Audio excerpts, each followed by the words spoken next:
Assalamualaikum warahmatullahi wabarakatuh. Nama saya Dela Sanggraini, NPM 17060100 dari Prodi PGSD kelas 6B, Universitas Muhammadiyah Pringsewu, Lampung.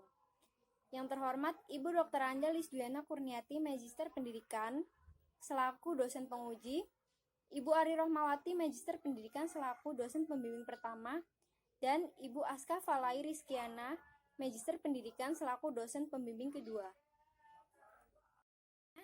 Saya mulai dari latar belakang masalah.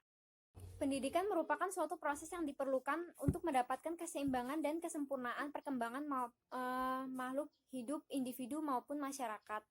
Kebutuhan khusus merupakan anak yang membutuhkan bimbingan secara lebih khusus. Pelayanan pendidikan bagi anak berkebutuhan khusus merupakan kebutuhan yang sangat esensial untuk mengembangkan suatu potensi yang dimilikinya. Kosakata merupakan bagian terpenting dari bahasa yang harus dikuasai oleh anak tunarungu demi kemampuannya dalam berbahasa dalam kehidupan sehari-hari. Maka dari itu pendidikan kosakata bagi anak tunarungu ini sangat penting karena anak tunarungu yaitu yang notabene anak yang memiliki kekurangan dalam pendengaran pun sedikit juga memiliki kemampuan dalam berbahasa. Maka dari itu sudah tugas guru untuk di sini peneliti bertujuan untuk bisa mengembangkan pola berbahasa dan berkosakata bagi anak tunarungu tersebut. Di sini rumusan masalah yang saya ambil yaitu bagaimana sih proses pembelajaran dalam menulis kosakata pada siswa tunarungu di Sekolah Dasar Luar Biasa Negeri 1 Pringsewu tahun ajaran 2020-2021. Tujuan penelitiannya untuk mendeskripsikan pembelajaran dan menulis kosakata para siswa tunarungu di Sekolah Dasar Luar Biasa Negeri 1 Pringsewu. Berikutnya saya lanjut bab 2 yaitu pengertian anak tunarungu. Anak tunarungu merupakan anak yang mempunyai gangguan pada pendengaran sehingga tidak dapat mendengar bunyi dengan sempurna atau bahkan tidak dapat mendengar sama sekali. Tapi dipercaya bahwa tidak ada satupun manusia yang bisa mendengar sama sekali walaupun sangat sedikit. Tapi anak tunarungu masih bisa mendengar, yaitu mendengarnya bisa dengan alat bantu. Ketunarunguan dibedakan menjadi dua kategori, yaitu tuli atau deaf atau kurang dengar, hard of hearing. Tuli adalah anak yang indera pendengarannya mengalami kerusakan dalam taraf berat sehingga pendengaran tidak berfungsi lagi. Klasifikasi anak tunarungu yaitu dibagi menjadi beberapa jenis, yaitu tunarungu ringan. Tunarungu ringan tergolong tunarungu mengalami kehilangan pendengaran antara 27 sampai 40 dB. Ia sulit mendengar suara jauh sehingga membutuhkan tempat duduk yang letaknya strategis. Selanjutnya tunarungu sedang. Siswa yang tergolong tunarungu sedang mengalami kehilangan pendengaran antara 41 sampai 55 dB. Ia dapat mengerti percakapan dari jarak 3 sampai 5 feet secara berhadapan atau face to face, tapi tidak dapat mengikuti diskusi kelas. Selanjutnya tunarungu agak berat. Siswa yang mengalami tunarungu agak berat mengalami kehilangan pendengaran 50 sampai 70 dB. Ia hanya dapat mendengar suara dari jarak dekat sehingga perlu menggunakan hearing aid atau alat bantu dengar. Selanjutnya tunarungu berat. Siswa yang mengalami tunarungu berat kehilangan pendengaran 70 sampai 90 dB sehingga ia dapat mendengar suara keras hanya dari dekat. Siswa tersebut membutuhkan pendidikan khusus intensif alat bantu dengar serta latihan untuk mengembangkan kemampuan bicara dan bahasanya. Selanjutnya adalah tunarungu berat sekali.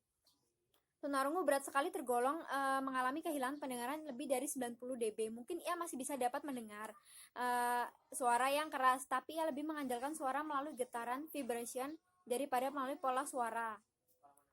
Kajian kurikulum pada Sekolah Dasar Luar Biasa Negeri 1 Pringsewu ini sudah menggunakan kajian kurikulum 2013 sesuai dengan yang diberikan. Selanjutnya itu ada penguasaan kosakata bagi siswa tunarungu. Berdasarkan kurikulum kosakata SD yaitu 9.000 kosakata. Karakteristik siswa tunarungu yaitu intelijensi anak tunarungu tidak berbeda dengan anak normal lainnya, yaitu tinggi, rata, dan rendah. Pada umumnya anak tunarungu memiliki intelijensi normal dan rata-rata.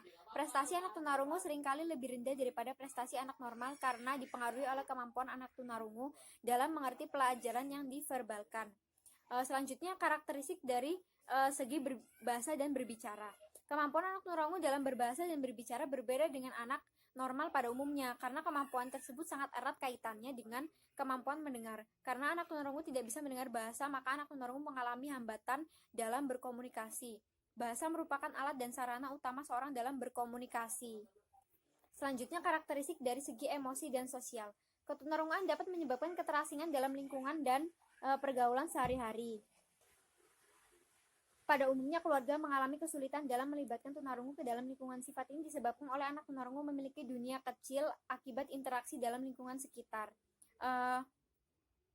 Sebab-sebab yang dapat disebabkan ini yaitu mempunyai perasaan takut atau terhadap lingkungan yang luas dan ketergantungan terhadap orang lain. Selanjutnya, proses pembelajaran kosakata para siswa tunarungu. Proses pembelajaran bahasa bagi tunarungu ini memang harus lebih autentik lagi ya. Dalam proses pembelajaran pada siswa tunarungu ini dapat dilakukan yaitu dengan layanan bina komunikasi dan bina bicara. Selanjutnya, cara mengajarkan siswa tunarungu menulis kosakata di dalam kelas, yaitu dengan memberikan kosakata bahasa isyarat, yaitu metode manual atau isyarat. Metode ini menggunakan isyarat dan ejaan jari atau finger spelling. Bahasa manual atau bahasa isyarat menggunakan unsur gesti atau gerakan tangan yang ditangkap melalui penglihatan suatu bahasa menggunakan modalitas gesti atau visual. Selanjutnya yaitu abjad jari atau finger. Jenis ini isyarat yang dibentuk dengan jari tangan atau dapat menggambarkan abjad untuk mengeja huruf, misalnya A, B, C, D, E, F, G. Selanjutnya, memberikan materi dengan kosakata benda. Kosakata benda ini dapat kita ajarkan misalnya dengan benda-benda yang ada di sekitar, misalnya meja atau nama diri misalnya nama temannya bisa Budi. Selanjutnya, pembelajaran kosakata pada siswa tunarungu melalui SIBI atau Sistem Isyarat Bahasa Indonesia. Di sini peneliti menggunakan SIBI yaitu dengan cerita bawang merah, bawang putih. Di sini bisa dilakukan dengan guru menerapkan SIBI ini dengan menggerakkan anggota tubuhnya dengan bercerita tentang bawang merah, bawang putih. Bisa juga dengan diselingi dengan video bawang merah, bawang putih, lalu guru mempraktekannya dengan SIBI, Sistem Isyarat Bahasa Indonesia ini. Lalu bisa juga dengan gambar bawang merah, bawang putih. Jadi guru bercerita melalui bahasa isyarat dan dibantu dengan gambar bawang merah, bawang putih untuk memudahkan siswa tunarungu untuk memahami apa yang guru sampaikan. Metode SIBI ini merupakan metode untuk mempermudah siswa tunarungu untuk menangkap suatu pembelajaran yang telah guru berikan kepadanya. Dengan begitu, siswa tunarungu menjadi lebih mudah dalam memperoleh suatu kosakata yang telah guru berikan melalui bahasa isyarat tersebut. Selanjutnya, bab 3 yaitu metode penelitian. Lokasi penelitian, metode penelitian ini. Bab 3, metode penelitian. Metode yang saya gunakan yaitu metode penelitian kualitatif. Lokasi penelitian ini dilakukan di Sekolah Dasar Luar Biasa Negeri 1 Pringsewu. Informasi penelitian adalah orang-orang yang dapat memberikan informasi, yaitu contohnya seperti kepala sekolah atau guru kelas.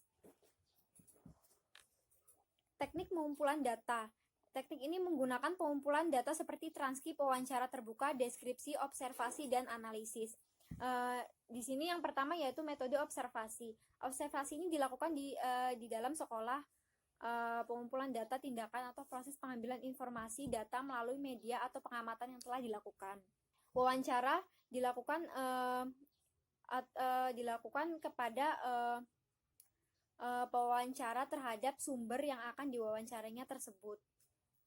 Dokumentasi adalah metode pengumpulan data yang digunakan untuk menelusuri kegiatan atau merupakan suatu dokumentasi yang telah dilakukan peneliti di dalam penelitian tersebut. Selanjutnya, teknik pemeriksaan keabsahan data. Penelitian ini ditentukan dengan menggunakan kriteria kredibilitas untuk mendapatkan data yang relevan, yaitu perpanjangan pengamatan. Peneliti di lapangan, peneliti sampai kejenuhan mengumpulkan data tercapai. Perpanjangan pengamatan peneliti akan memungkinkan peningkatan derajat kepercayaan data yang dikumpulkan. Selanjutnya, ketekunan pengamatan. Meningkatkan ketekunan berarti melakukan pengamatan secara lebih cermat dan berkesinambungan. Selanjutnya, triangulasi. Pada hakikatnya merupakan pendekatan multimetode yang dilakukan peneliti pada saat pengumpulan data atau penganalisis. Selanjutnya, teknik analisis data. Analisis data dalam pelaksanaan penelitian tindakan kelas dilakukan selama dan sesudah pengumpulan data. Analisis ini dilakukan melalui pengumpulan data yang telah dilakukan seperti observasi, wawancara, dan teknik dokumentasi. Itulah tadi sekian dari presentasi proposal saya. Bila terdapat kesalahan, saya mohon maaf kepada Allah, saya mohon ampun. Saya akhiri, wabillahi taufiq wal hidayah. Wassalamualaikum warahmatullahi wabarakatuh.